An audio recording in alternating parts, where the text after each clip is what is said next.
Estamos casi todos, faltan unos poquitos nomás.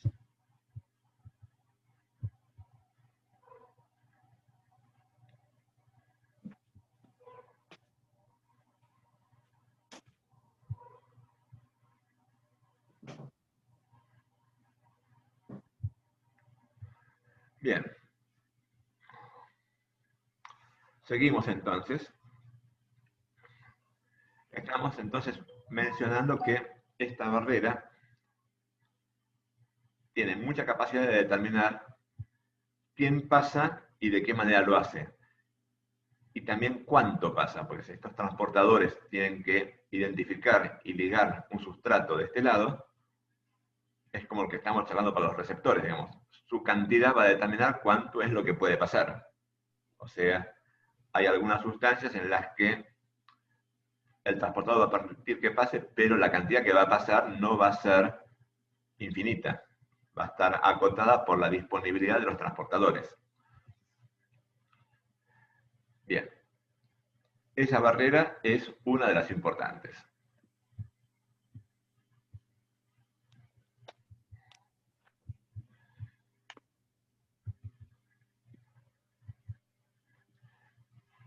Como ejemplos de barrera, la hematoencefálica, que es la que estábamos viendo recién, es probablemente la que por lo menos del nombre la tiene que haber mencionado en fisiología, y es la más estudiada para muchas cosas, porque es relativamente fácil de estudiar.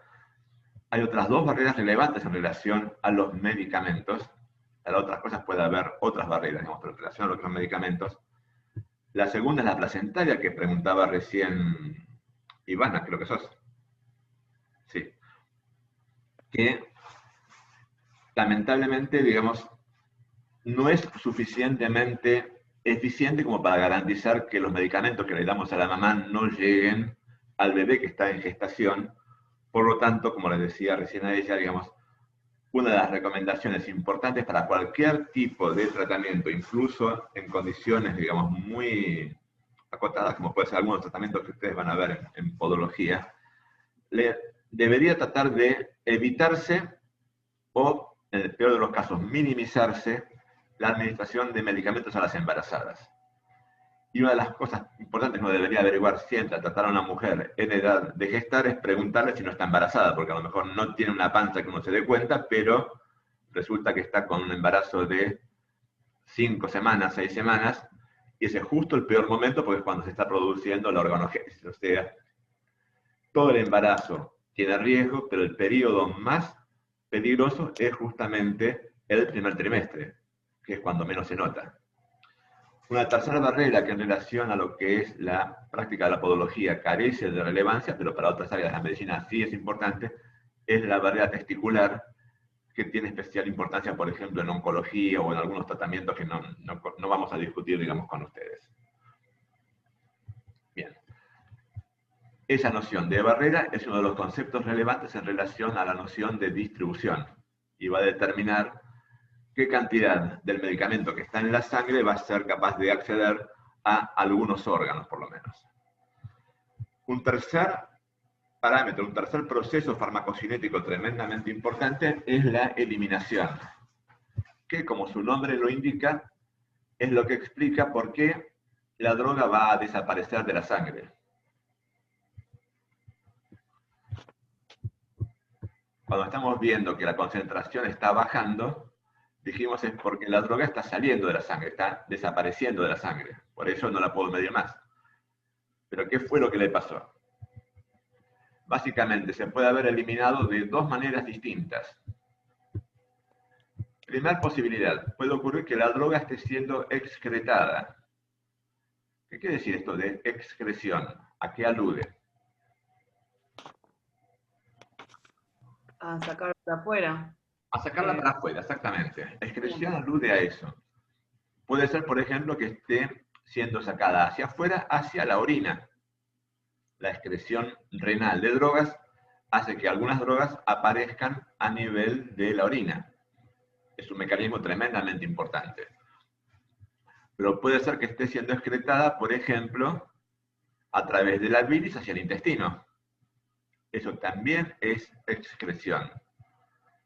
Hay muchas drogas que tienen una fracción importante que se excreta a través de la bilis y eso va a dar lugar a que eso que... ¿A dónde va a parar la bilis? ¿Se acuerdan de eso?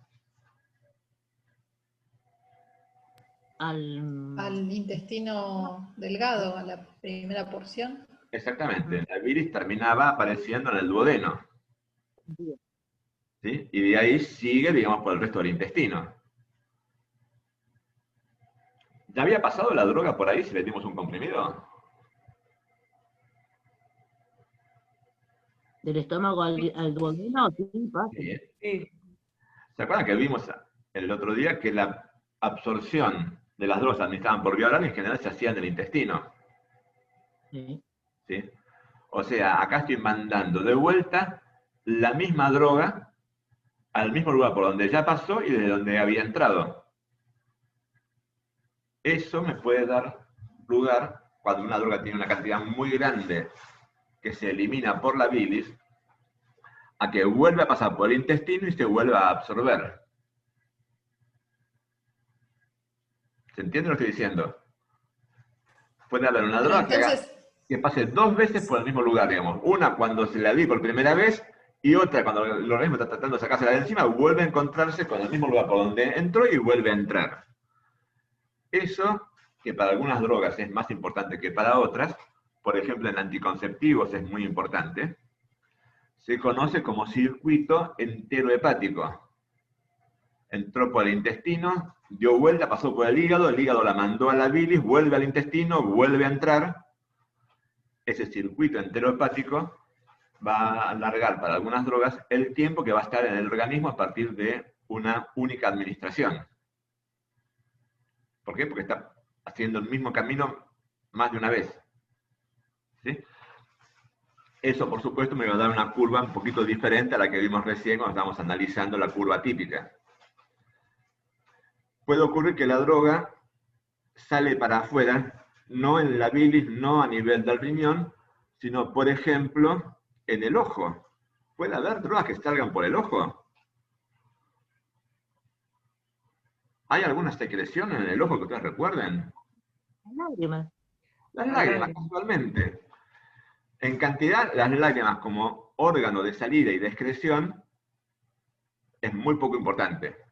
O sea, la cantidad de droga que puede salir por las lágrimas es mínima, es muy, muy poquito, porque la cantidad de lágrimas que se forman también es muy pequeña, ¿sí? Pero en términos objetivos puede aparecer.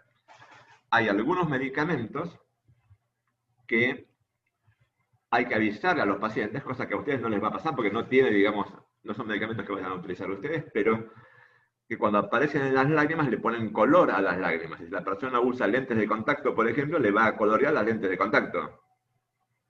¿Se imaginan la preocupación que le genera a alguien cuando ve que se sacó las lentes de contacto y las tiene de un color anaranjadito? O sea, En sí, el ojo tiene una lubricación constante. tiene una lubricación constante, pero el volumen total de lágrimas es muy pequeño. Vos formás 1,5 litros de orina por día y formás muchísimo menos de lágrimas por día. Sí, gracias a Dios. O sea, en términos de cantidad, la excreción a través de la orina o a través de la bilis son mucho más importantes que la excreción a través de las lágrimas. Pero en lo cualitativo las dos cosas existen. Una mujer... Perdón, ¿cuál es el que pone naranja las lágrimas?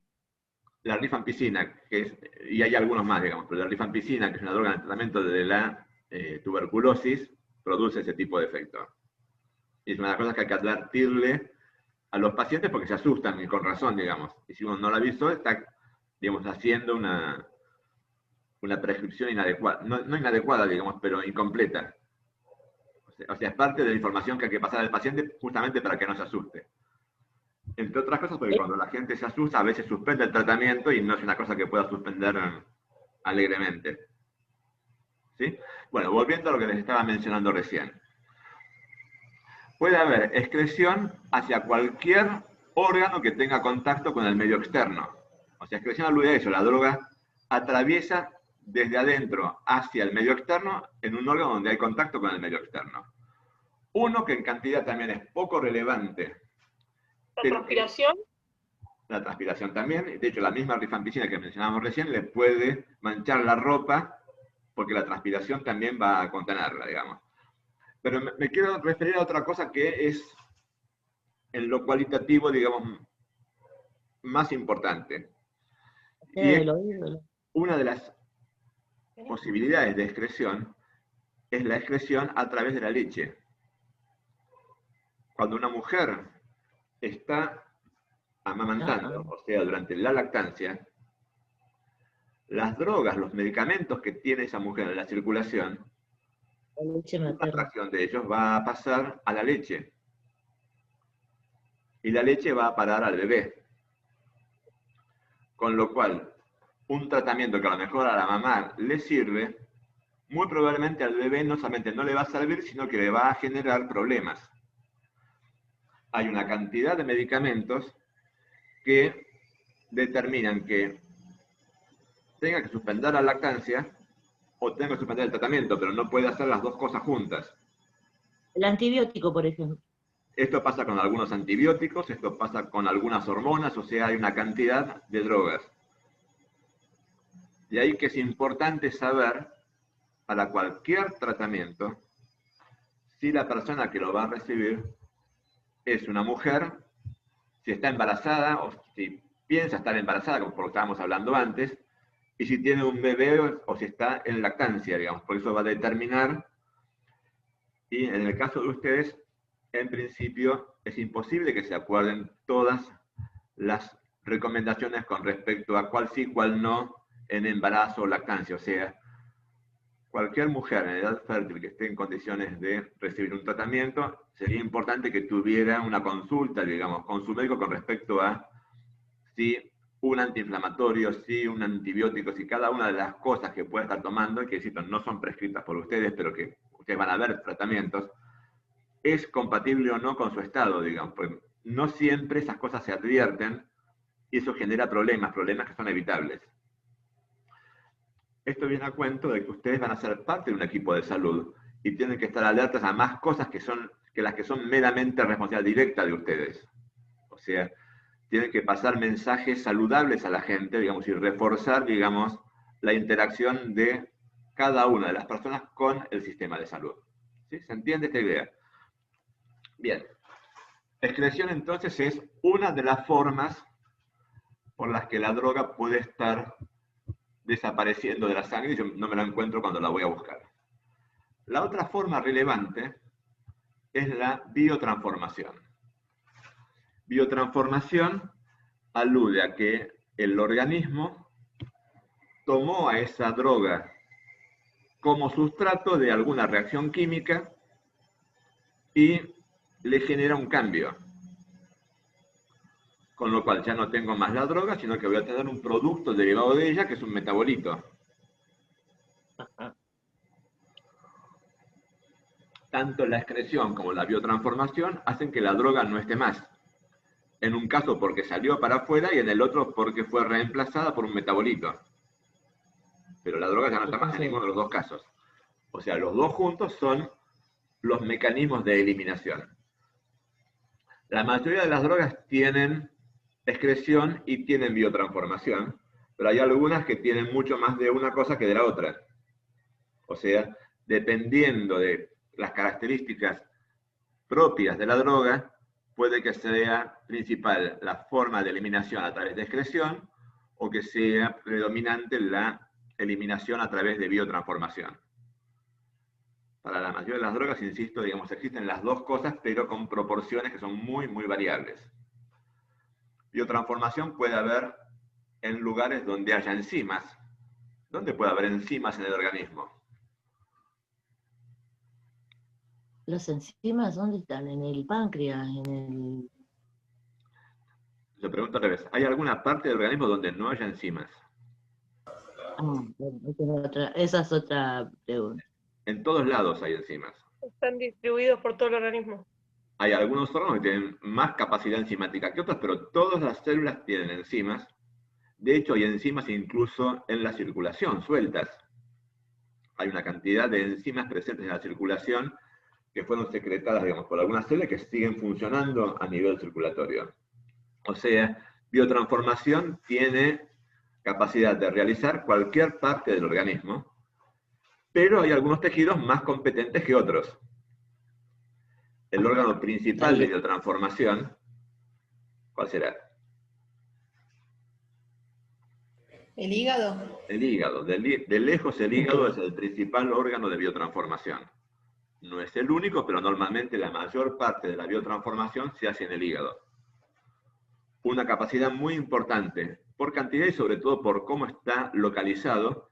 Tiene también el intestino delgado y también tiene mucha capacidad de biotransformación, pero para cosas un poquito diferentes, el riñón. O sea, muchas de las cosas que pasan por el riñón no son solamente excretadas, sino que algunas también son metabolizadas. Entre excreción y biotransformación explican la enorme mayoría de los mecanismos que hacen que la droga desaparezca. No siempre da 100%, digamos, pero se le parece bastante a eso. Desde absorción hasta biotransformación son todos procesos farmacocinéticos, son todo el centro de lo que es la farmacocinética. A partir de estos conceptos surgen algunas ideas importantes, digamos, que utilizan esos conceptos para sacar propiedades relevantes de los medicamentos.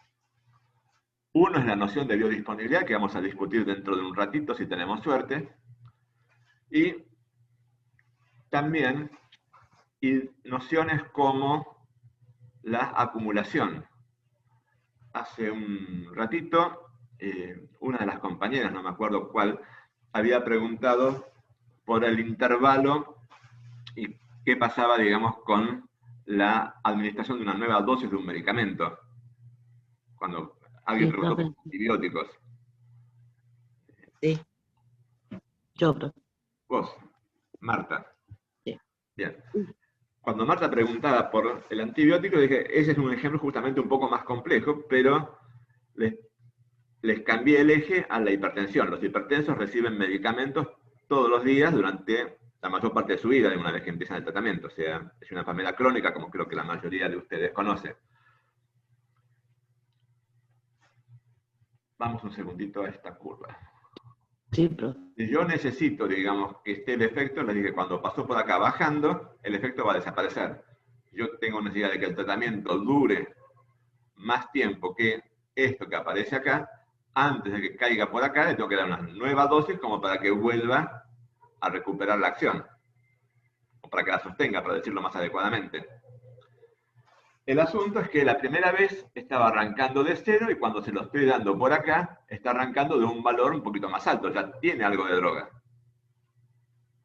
Esto hace que dosis sucesivas de un medicamento, según cuál sea el intervalo entre una dosis y la siguiente, se puedan acumular.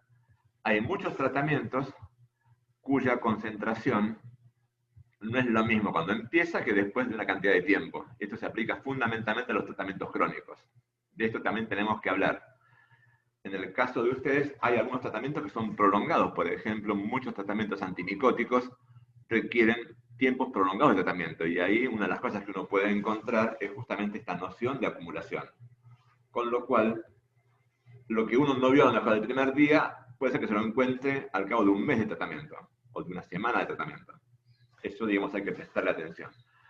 La otra cosa que deriva también de estas nociones es que hay pacientes que pueden recibir más de un medicamento al mismo tiempo y puede ocurrir que los dos usen el mismo mecanismo de excreción o que utilicen el mismo transportador para cruzar una barrera o para absorberse y por lo tanto que uno compita con el otro, lo cual puede generar interacciones. Yo le doy dos cosas, las dos en la dosis adecuada, y resulta que no tengo el efecto que buscaba.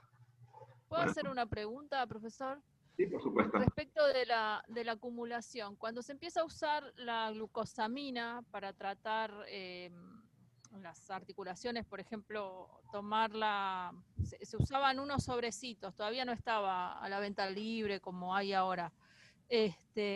Había tratamientos mensuales y te decía el médico que la tenías que tomar sin saltarte las dosis porque perdía el efecto y tenía un efecto acumulativo.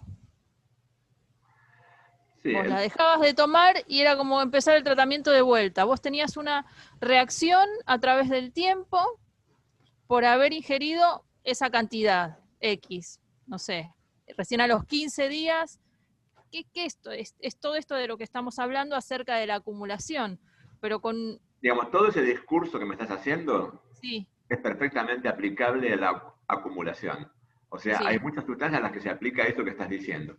En el caso de la glucosamina, yo te diría que es un poco más complicado, digamos. O sea, Ajá. hay mucha controversia con respecto a si la glucosamina realmente tiene efecto o no. No Sí. todo el mundo, digamos, acepta que realmente sea un medicamento con mucha actividad terapéutica. Lo que sí Ajá. tiene es mucha expectativa en la gente y eso habla más de otra cosa que es lo que se llama efecto placebo, que lo vamos a discutir en otro momento. La Ujú. Bueno, glucosamina en general es de las cosas que está más cuestionada con respecto a si realmente hace algo demostrable o si por el contrario es más que nada, digamos, la expectativa que tiene el paciente que hace que muchas cosas mejoren, y de eso también hay un montón de ejemplos. Lo podemos discutir en otro momento, digamos. Quizás cuando hablemos de antiinflamatorios, haceme acordar que discutamos el caso de la glucosamina.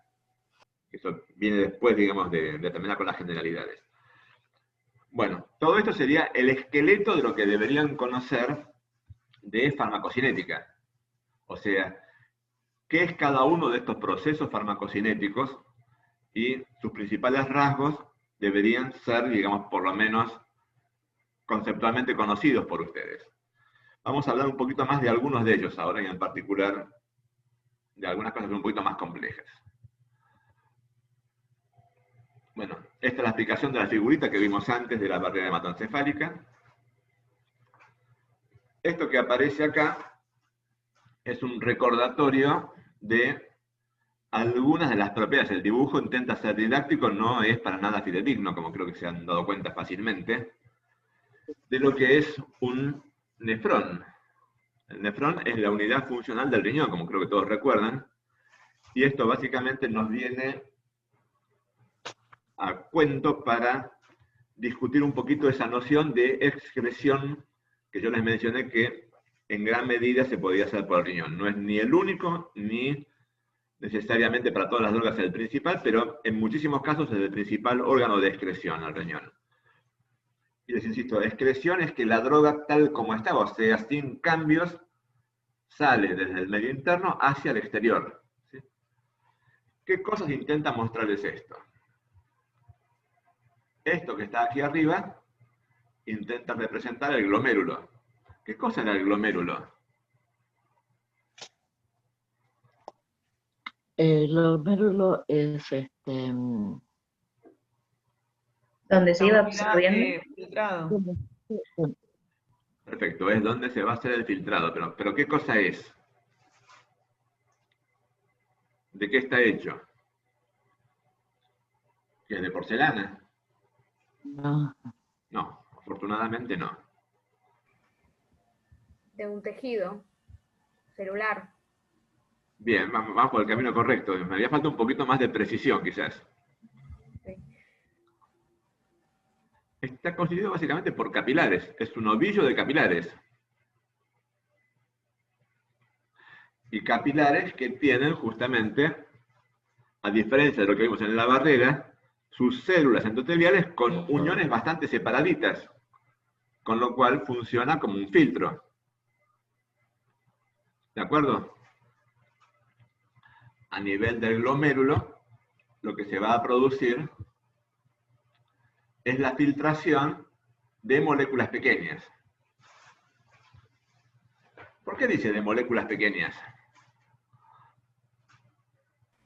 Porque el espacio entre los capilares no es tan grande como para que pasen moléculas grandes.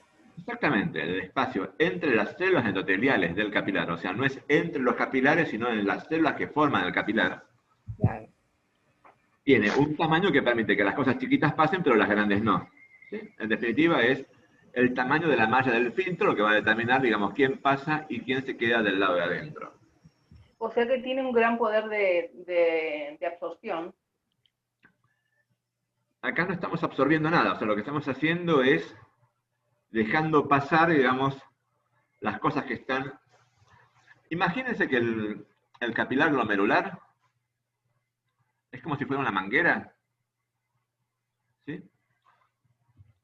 ¿Alguna vez probablemente han visto a alguien regando con una manguera? ¿Sí?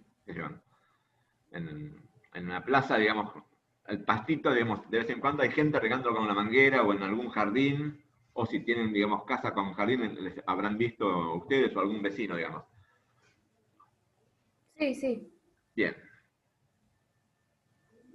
Cuando el agua viene con poca presión y uno quiere regar, ¿se puede hacer algo?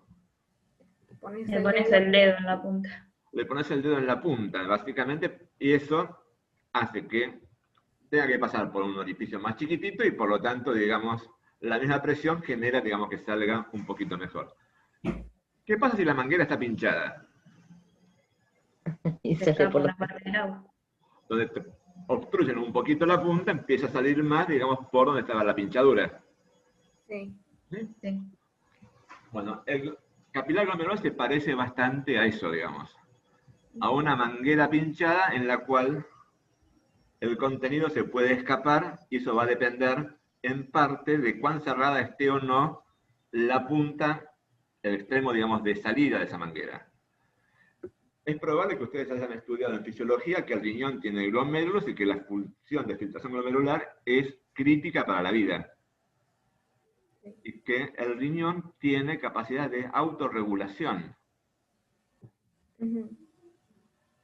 ¿Quién es el que va a determinar que lo que está pasando por el interior de la manguera salga por la pinchadura? La presión, la La velocidad. presión del agua, eso se llama la presión hidrostática. Ujú. En el caso del glomérulo, la presión hidrostática viene determinada justamente por la presión arterial, es la presión con la cual la bomba, que es el corazón, la mandó, digamos, hacia los vasos. Perdón, ¿qué capacidad tiene el riñón? De ¿Qué hacía? autorregulación de la filtración. Y eso es crítico porque obviamente, digamos, hay un montón de circunstancias que hacen que nuestra presión cambie. Sí. Yo les estoy dando una charla sentado frente a la computadora, suena el teléfono, me levanto y voy a tener un cambio brusco de presión, que mi organismo va a compensar con una cantidad de mecanismos, digamos, para que no me caiga, voy a tener vasoconstricción en los vasos, una cantidad de cosas que han estudiado seguramente en fisio. Bueno, uno de los que también padece el mismo problema es el riñón, que tiene que ajustar, digamos, su funcionamiento para no quedarse sin filtración durante ese momento. Bueno, lo que hace el riñón típicamente es ajustar la presión de salida. Voy un paso más atrás, que yo estoy suponiendo que ustedes se acuerdan quizás más cosas de las que realmente se acuerdan. Los capilares glomerulares son capilares, ¿de acuerdo? ¿De dónde salen? De las venas y las arterias. No, de Los capilares salen de un tipo de estructura que se llamaba arteriola. ¿De acuerdo? ¿Se acuerdan que había arteriolas? Sí. Bien. En particular, ese ovillo capilar, que es el glomérulo, deriva de una cosa que se llama arteriola aferente. ¿Sí? Que se abren un montón de capilares y después, en vez de ir a parar a una vénula, sale por una arteriola eferente. O sea, tiene un ovillo de capilares entre dos arteriolas. Sí. ¿Sí? Lo que tiene el riñón es la capacidad de censar, digamos, cómo está funcionando, y cada vez que se le cae la presión, lo que regula es el tono de las arteriolas. La aferente es como si tuviera la canilla para abrir que tenga más o menos aporte de sangre. La eferente es como si fuera la punta de la manguera. Sí. Si se me cayó la presión, lo que hace es contrae la arteriola eferente, o sea, cierra la salida, y eso va a estar generando hacia atrás, o sea, hacia el capilar, que pase ¿qué cosa? A aumentar la presión. Va a aumentar la presión, y si aumenta la presión va a sostener la filtración. Pues no va a poder pasar.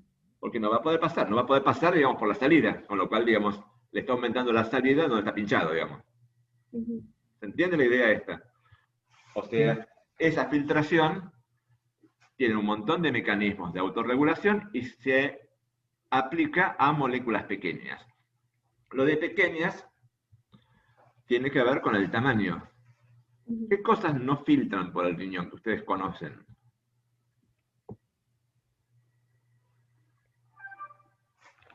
En general, la insulina, la glucosa, Las proteínas, profesor. Las proteínas. Las que no pueden pasar son las proteínas grandes. Las proteínas chiquitas, por ejemplo, la insulina pasa perfectamente bien y de hecho el principal sitio de destrucción de la insulina es el riñón.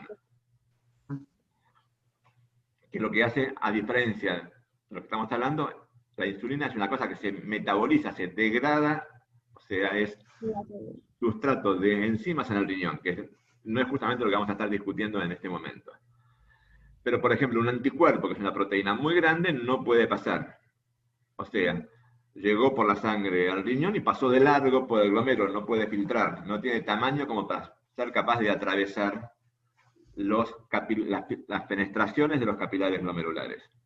En general, el límite, que es lo que habrán visto, es la albúmina. Normalmente la albúmina no debería pasar.